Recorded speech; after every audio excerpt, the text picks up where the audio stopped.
कारी कजरेली गोरी का जादू डारे वो, कारी कजरेली गोरी का जादू डारे वो।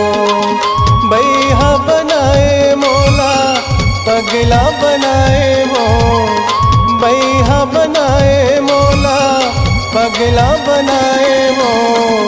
कारी कजरेली गोरी का जादू डारे वो, कारी कजरेली गोरी का जादू डारे वो।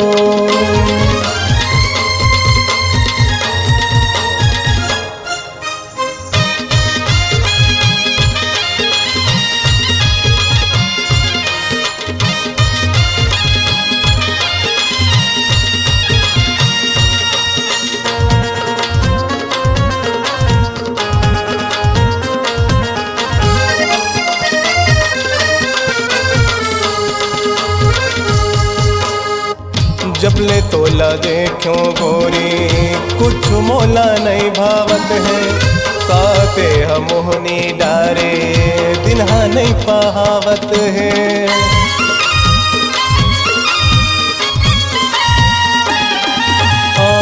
जब ले तोला देखो गोरी कुछ मोला नहीं भावत है, काते हम मोहनी डारे दिनहा नहीं पहावत है।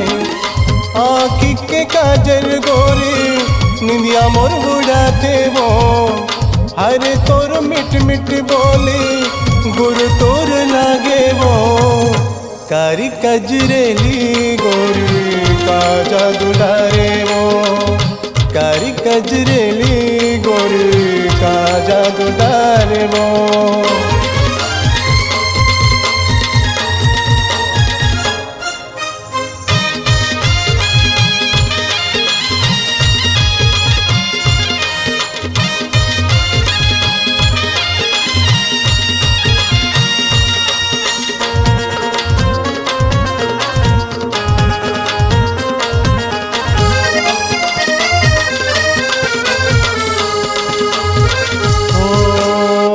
चंदा जैसे चेहरा तोरे हिनी जैसे चाल है, कारी घट बदरा जैसे हवा तोर बाल है।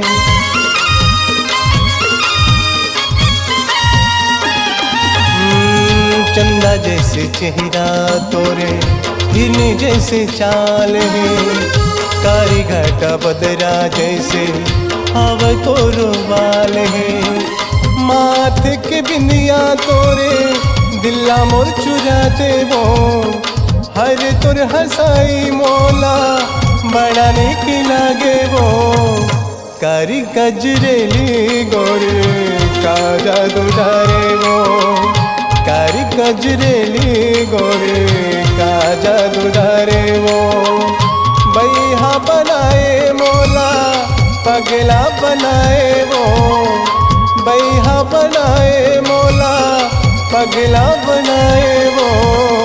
कारी कजरेली गोरी का जादू डारे वो, कारी कजरेली